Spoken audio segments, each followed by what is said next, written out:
Hello friends, welcome to just creative world. ഇന്നത്തെ recipe വളരെ tasty ആയിട്ട് ഉണ്ടാക്കാൻ പറ്റിയ ഇൻസ്റ്റൻറ്റ് പ്ലം കേക്കാണ്. ഇതിന് നമ്മൾ ഫ്രൂട്ട്സ് ഒന്നും കുതിർത്തി വെക്കേണ്ട ആവശ്യമില്ല. അതേസമയം ഫ്രൂട്ട്സ് കുതിർത്തി ഉണ്ടാക്കുന്ന പ്ലം കേക്കിൻ്റെ അതേ ടേസ്റ്റ് നമ്മൾക്ക് ഉണ്ടാക്കാനും പറ്റും. അതിനുള്ള ഒരു ടിപ്പും കൂടെ ഇവിടെ പറയുന്നുണ്ട്. പിന്നെ ഇതിൻ്റെ വേറൊരു പ്രത്യേകത, നമ്മളിത് അടുപ്പിൽ വെച്ചിട്ടാണ് ഉണ്ടാക്കുന്നത്.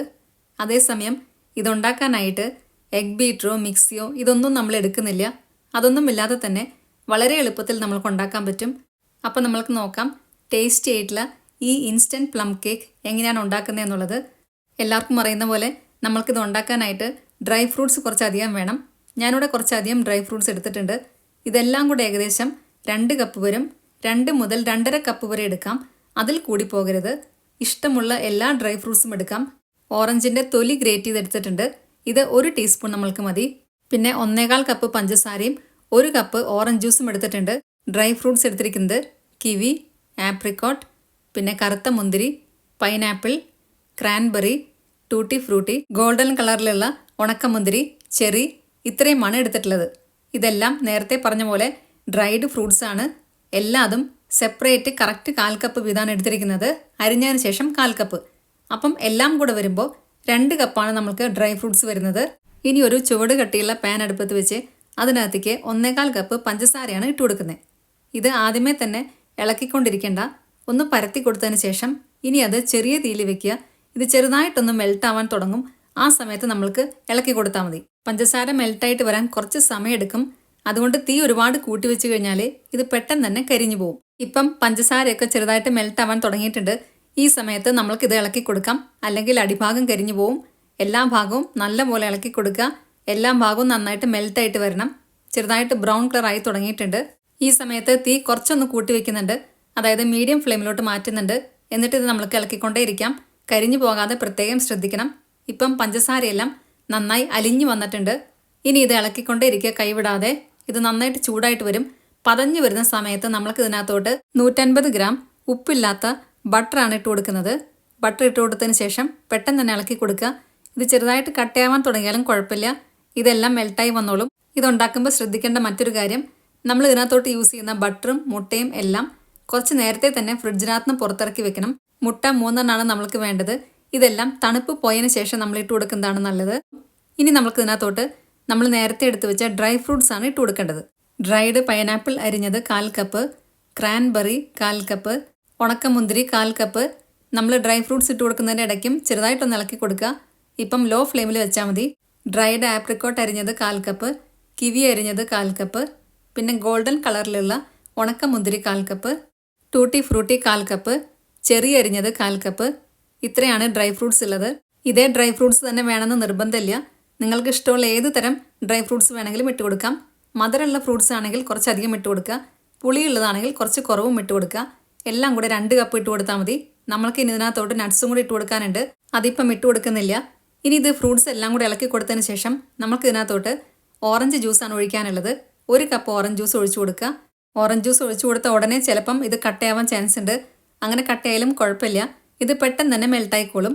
നല്ല പോലെ ഇളക്കി കൊടുക്കുക. കുറച്ച് നേരം ഒന്ന് ഇളക്കി കൊടുത്ത് ഇത് നന്നായിട്ടൊന്ന് തിളച്ച് വരണം. ഇത് തിളച്ച് കുറച്ചൊന്ന് കുറുകി വരുമ്പോൾ വേണം നമ്മൾക്കിനി അടുത്ത ചേരുവകൾ ഇട്ട് കൊടുക്കാനായിട്ട്. ഈ സമയത്ത് തീ വേണമെങ്കിൽ കൂട്ടി വയ്ക്കാം. കുറച്ച് സമയം എടുക്കും ഇതൊന്നും കുറുകി വരാനായിട്ട്. ഇപ്പം ഇത് തിളച്ച് നല്ലപോലെ കുറുകി വരാൻ തുടങ്ങിയിട്ടുണ്ട്.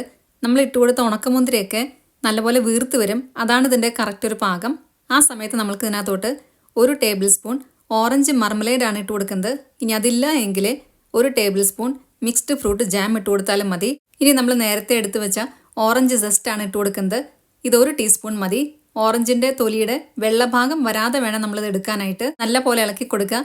ഇതിപ്പം ഏതാണ്ട് കുറുകി വന്നിട്ടുണ്ട്. നമ്മുടെ ഉണക്കമുന്തിരിയൊക്കെ നല്ലപോലെ വീർത്ത് വന്നിട്ടുണ്ട്. ഇതാണ് ഇതിൻ്റെ കറക്റ്റ് പാകം. ഈ സമയത്ത് നമ്മൾക്ക് ഇതിനകത്തോട്ട് 1/2 ടീസ്പൂൺ ബേക്കിംഗ് സോഡയും കൂടി ഇട്ട് കൊടുക്കാനുണ്ട്. അപ്പോഴാണ് ഫ്രൂട്ട്സ് എല്ലാം നല്ല പോലെ സോഫ്റ്റായിട്ട് കിട്ടുക. നമ്മളിത് ഇൻസ്റ്റൻ്റ് ആയിട്ട് ഉണ്ടാക്കുന്നത് കൊണ്ടാണ് ബേക്കിംഗ് സോഡ ഈ സമയത്ത് ഇട്ട് കൊടുക്കുന്നത്. അപ്പം ഇത് ഫ്രൂട്ട്സ് എല്ലാം കുതിർത്തി വെച്ച് ഉണ്ടാക്കുന്ന അതേ ടേസ്റ്റിൽ തന്നെ നമുക്ക് കിട്ടുകയും ചെയ്യും. ഇത് ഒരു കാര്യം ശ്രദ്ധിക്കാനുള്ളത്, ബേക്കിംഗ് സോഡ ഇട്ട് കൊടുത്ത ഉടനെ ഇത് നല്ല പോലെ പതഞ്ഞു വരും. അപ്പം ഒന്നുകിൽ പാത്രം കുറച്ച് വലുതായിരിക്കണം, അല്ലെങ്കിൽ തീ നല്ല പോലെ കുറച്ച് വയ്ക്കുക. ഇനി പുറത്തു പോകും എന്ന് തോന്നുകയാണെങ്കിൽ തീ ഓഫ് ചെയ്യാം. അതിനുശേഷം പതയൊന്നും കുറഞ്ഞു വരുമ്പോൾ തീ വീണ്ടും നമ്മൾക്ക് ലോ ഫ്ലെയിമിൽ വെച്ച് കൊടുക്കാം. ലോ ഫ്ലെയിമിലാക്കിയതിന് ശേഷം 1 മിനിറ്റ് മാത്രം ഒന്ന് തിളപ്പിക്കുക. എന്നിട്ട് നമുക്ക് ഫ്ലെയിം ഓഫ് ചെയ്യാം. ഇനി ഇത് നന്നായിട്ടൊന്ന് തണുത്ത് വരണം. തണുക്കുമ്പോൾ ഇതൊന്നും കൂടെ കട്ടിയാവും. അതുകൊണ്ട് ഈ സമയത്ത് ഇത് ഒരുപാട് കുറുക്കരുത്. ഇത്രയും മതി, ഇത് പാകമായിരിക്കും. ഇനി ഇത് തണുക്കുമ്പോൾ ഒന്നും കൂടെ കട്ടിയായിട്ട് വരും. ഇനി ഇത് നന്നായിട്ടൊന്ന് തണുത്ത് വരാനായിട്ട് നമ്മൾക്ക് വെയിറ്റ് ചെയ്യാം. ആ സമയം കൊണ്ട് നമുക്ക് ഇതിനകത്തോട്ട് വേണ്ട പൊടിയൊക്കെ എല്ലാം ഒന്ന് അരിച്ചെടുക്കാം. അതിനായിട്ട് വലിയൊരു പാത്രം എടുത്ത് അതിൻ്റെ മുകളിലായിട്ട് അരിപ്പ വെച്ച് കൊടുത്തിട്ടുണ്ട്.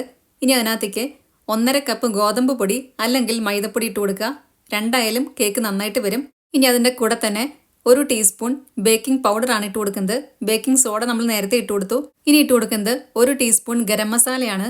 ഇതിൻ്റെ ഗരം മസാല നമ്മൾ ഉണ്ടാക്കുമ്പോൾ അതിനകത്ത് നമ്മൾ ഇട്ട് കൊടുക്കുന്നത് ജാതിക്ക, ഗ്രാമ്പു, ഏലക്ക, 1 കഷ്ണം പട്ട, ഇത്രയും മാത്രമേ ഇടാൻ പാടുള്ളൂ. ഇത് 4 കൂടെ പൊടിച്ചതാണ് 1 ടീസ്പൂൺ ഇട്ട് കൊടുക്കുന്നത്. കൂടെ തന്നെ 1 നുള്ളു ഉപ്പും കൂടി ഇട്ട് കൊടുക്കുന്നുണ്ട്. നമ്മൾ എടുത്തിട്ടുണ്ടായിരുന്നത് ഉപ്പില്ലാത്ത ബട്ടറാണ്. അതുകൊണ്ടാണ് ഈ സമയത്ത് 1 നുള്ളു മാത്രം ഉപ്പിട്ട് കൊടുക്കുന്നത്. ഇനി ഇതെല്ലാം കൂടെ നന്നായിട്ടൊന്ന് അരിച്ചെടുക്കുക. 3-4 പ്രാവശ്യം അരിച്ചെടുക്കണം. എത്രയും പ്രാവശ്യം കേക്ക് അരിക്കുന്നോ അത്രയും ഇത് സോഫ്റ്റ് ആയിട്ട് വരും. ഇനി നമ്മൾക്ക് കേക്ക് ഉണ്ടാക്കാനായിട്ടുള്ള ടിന്നും കൂടെ ഒന്ന് റെഡിയാക്കി എടുക്കണം. അതിനായിട്ട് ഏത് തരം പാത്രം വേണമെങ്കിലും എടുക്കാം. അതിനകത്ത് ബട്ടർ തേച്ച് കൊടുത്തതിന് ശേഷം ഞാനിവിടെ ഒരു ബട്ടർ പേപ്പർ വെക്കുന്നുണ്ട്. ഇതിൻ്റെ സൈഡിലും കൂടെ ബട്ടർ പേപ്പർ ഒന്ന് വെച്ച് കൊടുക്കുന്നുണ്ട്. ഇനി ബട്ടർ പേപ്പർ ഇല്ല എങ്കിൽ വെണ്ണ തേച്ച് കൊടുത്തതിന് ശേഷം ഇതിൻ്റെ മുകളിലായിട്ട് കുറച്ച് പൊടി വെതറി അതൊന്ന് തട്ടിക്കൊടുത്താൽ മതി. അങ്ങനെ ചെയ്യുമ്പോൾ ഒരു കാര്യം ഉണ്ടാകുന്നത്, നമ്മൾ ഉണ്ടാക്കുന്ന കേക്കിൻ്റെ മുകളിൽ ചിലപ്പം വെള്ള കളർ വരാൻ ചാൻസ് ഉണ്ട്. അപ്പം ബട്ടർ പേപ്പർ ഉണ്ടെങ്കിൽ അത് വെക്കുന്നതാണ് ഇങ്ങനത്തെ കേക്ക് ഉണ്ടാക്കുമ്പോൾ ഏറ്റവും നല്ലത്. ഇനി നമ്മൾക്ക് വേണ്ടത് ഇതിനാവശ്യമായിട്ടുള്ള 3 മുട്ട എടുത്തതിന് ശേഷം അതൊരു ഫോർക്ക് വെച്ച് നന്നായിട്ടൊന്ന് ബീറ്റ് ചെയ്ത് കൊടുക്കുക. അതിൻ്റെ കൂടെ തന്നെ 1 ടീസ്പൂൺ വനില എസൻസ് കൂടെ ഒഴിച്ചു കൊടുക്കുന്നുണ്ട്. ഇനി ഇത് നന്നായിട്ടൊന്ന് ബീറ്റ് ചെയ്ത് കൊടുക്കുക. നമ്മളിതിന് എഗ് ബീറ്ററോ മിക്സിയോ ഒന്നും എടുക്കേണ്ട ആവശ്യമില്ല. അതാണ് ഇതിൻ്റെ എളുപ്പം. വെറുതെ ഫോർക്ക് വെച്ച് ഒന്ന് ബീറ്റ് ചെയ്ത് കൊടുത്താൽ മതി. നമ്മൾ നേരത്തെ തയ്യാറാക്കിയിട്ട് ചൂടാറാൻ വെച്ചിട്ടുള്ള മിക്സ് ഇവിടെ റെഡിയായി വന്നിട്ടുണ്ട്. നല്ല പോലെ ചൂടാറിയിട്ടുണ്ട്. ചൂടാറി കഴിഞ്ഞപ്പോൾ ഇതൊന്നും കൂടി ഒന്ന് കുറുകിയിട്ടുണ്ട്. ഇതുകൊണ്ടാണ് ഞാൻ നേരത്തെ പറഞ്ഞത് ഒരുപാട് നമ്മൾ കുറുക്കരുത്, അപ്പം പിന്നെ ഇത് ഭയങ്കര കട്ടിയായി പോവും. ഇനി നമ്മൾ തയ്യാറാക്കി വെച്ച മുട്ട മിക്സിലേക്ക് ഇത് നേരെ ഇട്ട് കൊടുക്കാം. എല്ലാം കൂടെ ഒരുമിച്ച് തന്നെ ഇട്ട് കൊടുക്കുക. എന്നിട്ട് ഇത് നന്നായിട്ടൊന്ന് യോജിപ്പിച്ചെടുക്കുക. ഇനി നമ്മൾക്ക് ഇതിനകത്തേക്ക് ഒരുപാട് ചേരുവകളൊന്നും ഇട്ട് കൊടുക്കാനില്ല. നമ്മൾ നട്ട്സ് ഇട്ട് കൊടുത്തിട്ടുണ്ടായിരുന്നില്ല. അത് ഞാനിവിടെ മിക്സ്ഡ് നട്ട്സ് 1/4 കപ്പ് എടുത്തിട്ടുണ്ട്. നിങ്ങൾക്ക് ഇഷ്ടമുള്ള ഏത് നട്ട്സ് വേണമെങ്കിലും എടുക്കാം. ഞാനിവിടെ കുറച്ച് അണ്ടിപ്പരിപ്പും ബദാമും കുറച്ച് പിസ്തയും കൂടെ എടുത്തിട്ടുണ്ട്. എല്ലാം കൂടെ ചെറുതാക്കി ഒന്ന് അരിഞ്ഞിട്ടാണ് ഇട്ട് കൊടുക്കുന്നത്. ഇനി ഇതെല്ലാം കൂടെ നന്നായിട്ട് ഇളക്കി കൊടുക്കുക. നട്ട്സും ഷുഗർ മിക്സും പിന്നെ മുട്ടയും എല്ലാം കൂടെ നന്നായിട്ടൊന്ന് മിക്സ് ആയിട്ട് വരണം. അത്രയും നേരം ഒന്ന് ഇളക്കി കൊടുക്കുക. അതിനുശേഷം നമ്മൾക്ക് ഇനി ഇതിനകത്തോട്ട് നമ്മൾ നേരത്തെ അരിച്ച് മാറ്റി വെച്ച പൊടിയാണ് ഇട്ട് കൊടുക്കാനുള്ളത്. അത് ഒരുമിച്ച് ഇട്ട് കൊടുക്കരുത്, കുറേശ്ശായിട്ട് ഇട്ട് കൊടുക്കുക. ഞാനിവിടെ 3 പ്രാവശ്യമായിട്ടാണ് ഇട്ട് കൊടുക്കുന്നത്. ഒരു പ്രാവശ്യം ഇട്ട് കൊടുത്ത് ഇതേപോലെ മിക്സാക്കി കൊടുക്കുക. എന്നിട്ട് നന്നായി മിക്സായി വന്നതിന് ശേഷം രണ്ടാമത്തെ ഭാഗം നമ്മൾക്ക് ഇട്ട് കൊടുക്കാം. അതും നന്നായിട്ട് മിക്സാക്കി കൊടുക്കുക. ഇപ്പം നമ്മൾ 2 പ്രാവശ്യം ഇട്ട് കൊടുത്ത പൊടിയും നല്ലപോലെ മിക്സായി വന്നിട്ടുണ്ട്. ഇനി നമ്മൾക്ക് കുറച്ചും കൂടെ പൊടി ഇട്ട് കൊടുക്കാൻ ബാക്കിയുണ്ട്. അതും കൂടി ഇട്ട് കൊടുക്കുക. വീണ്ടും ഇതേപോലെ തന്നെ ഇളക്കി കൊടുക്കുക. ഈ സമയത്ത് തന്നെ നമ്മളിത് ഉണ്ടാക്കാനായിട്ടുള്ള പാത്രം പ്രീഹീറ്റ് ചെയ്യാം. വലിയൊരു പാത്രം എടുക്കുക. അതിൻ്റെ ഉള്ളിൽ ഞാൻ ഇതേപോലെ ഒരു റിങ് വെച്ച് കൊടുത്തിട്ടുണ്ട്.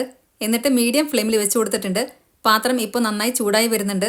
നമ്മളുടെ കേക്ക് മിക്സും ഇവിടെ റെഡിയായി കഴിഞ്ഞു. ഇനി ഇത് നമ്മൾ നേരത്തെ ബട്ടർ പേപ്പറൊക്കെ വെച്ച ആ സെയിം പാത്രത്തിനകത്തോട്ട് ഒഴിച്ചു കൊടുക്കാം. ഇത് വീഴുന്നത് കാണുമ്പോൾ അറിയാം കറക്റ്റ് പാകമായിട്ടാണ് നമ്മൾക്ക് കിട്ടിയിട്ടുള്ളത്. നമ്മൾ കുറുക്കിയെടുത്തതും എല്ലാം കറക്റ്റ് പാകമാണ്. ഒരുപാട് കുറുക്കി കഴിഞ്ഞാൽ ഈ സമയത്ത് അത് ഭയങ്കര കട്ടിയായിട്ട് പോവും. അതുകൊണ്ട് അതെല്ലാം പ്രത്യേകം ശ്രദ്ധിക്കുക. ഇനി ഇതിൻ്റെ എയർ ബബിൾസ് കളയാൻ വേണ്ടിയിട്ട് ഒരു ഫോർക്ക് വെച്ചിട്ട് ഇതേപോലെ ഒന്ന് ചെയ്തു കൊടുക്കുന്നുണ്ട്. അതിനുശേഷം ഒന്ന് ടാപ്പ് ചെയ്ത് കൊടുക്കുക. ഇനി ഇതൊന്ന് ഡെക്കറേറ്റ് ചെയ്യാൻ വേണ്ടിയിട്ട് ഇതിൻ്റെ മുകളിലായിട്ട് കുറച്ച് നട്ട്സും ചെറിയെല്ലാം ഞാൻ വെച്ച് കൊടുക്കുന്നുണ്ട്. അതൊക്കെ ഓരോരുത്തർക്കും ഇഷ്ടമുള്ള രീതിയിൽ വെച്ച് കൊടുക്കാം.